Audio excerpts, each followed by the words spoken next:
I loved Star Wars, the arcade game, back when it came out in the original arcades. I didn't have an Atari 5200 back when they originally came out. I did have an Atari 800. But it didn't really play the same on the Atari 800 because you had just the regular, digital stick input. Whereas on the 5200 we have this really nice analog stick that lets you really aim the crosshairs pretty precisely, just like the arcade game. It's actually a great game. So let's give it a try here.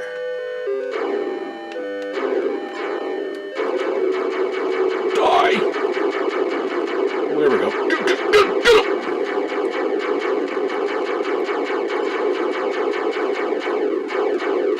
Ah! I need auto fire. My thumbs are going to get tired.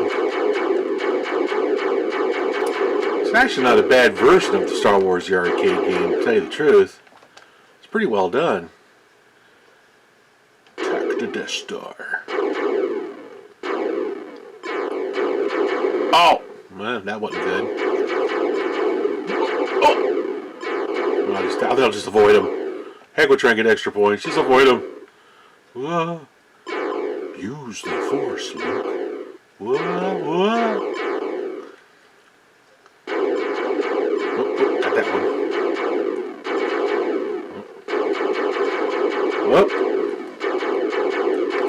Get it. Yes!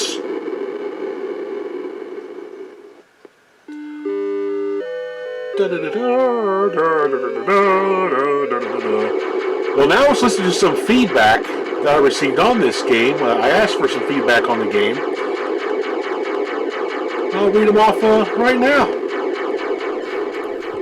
Ed Kelly of Aladdin Controllers wrote in, I find it extremely hard to control this game. So despite the fact that it looks great, I almost never play it. Yeah, the controls are very sensitive, Ed. I give you that. It is very hard to play with the sensitivity of the joystick. Tim Chris writes in, that's one where I think the analog 5200 joystick would be insanely useful if they did it right. Did they not? Well, in a way, yes and no. They did mimic the arcade gameplay where you pull back to go up and push forward to go down. The problem with the game I have is the joystick is a little bit too sensitive. That cursor just whips around the screen way too fast. But, once you get used to it, it's not too bad. AF Daily writes in, Star Wars, the arcade game, is actually the only 5200 card I own. Well, that's a good cartridge to have, I guess. I only own the Star Raiders cartridge and the Pingo cartridge myself. Mark Hamilton wrote in, I could never get used to the up is down is up controller, so I changed one of my extra controllers just for this game. Much better now. So I imagine what Mark did there was swap the wires on the pots to make it so when you push up, it goes up. You pull back, it goes down. Just reverse the controls. But, some people, that's easier to play that way.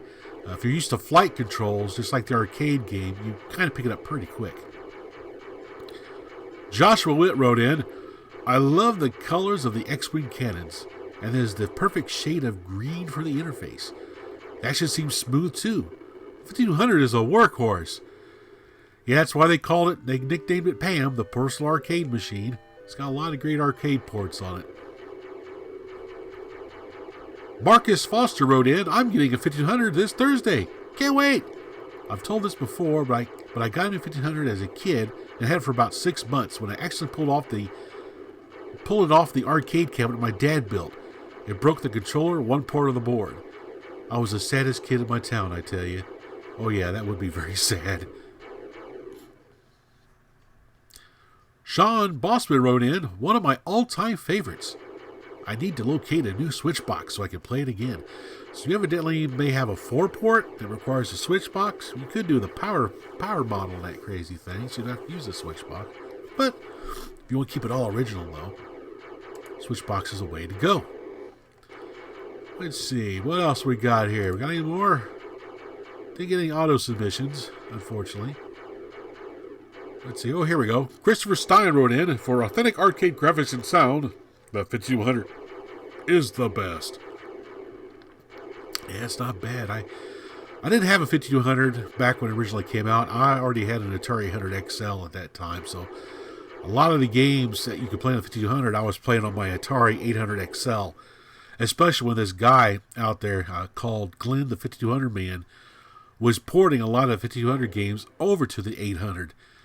So I didn't get a 5200 just because I only had an 800. If I did have my 800 XL though, I would have got a 5200 because I really like the console. Now, I like all consoles, so I'm not being a fanboy, saying, oh, it's the best and everything like that. It's just that I really like video games, and the 5200 was right up my alley when it came out. Well, that's all the feedback I got for the game. Hopefully I'll get some more for the next video.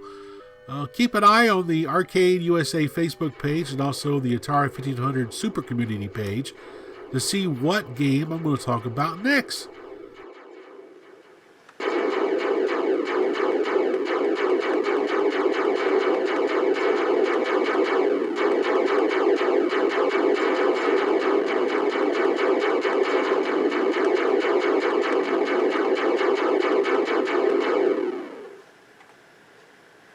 $349,684 points. Awesome. So what are your thoughts on the Atari 5200 version of Star Wars Arcade? Post in the comments down below. Even make a response video if you like. Thanks for watching.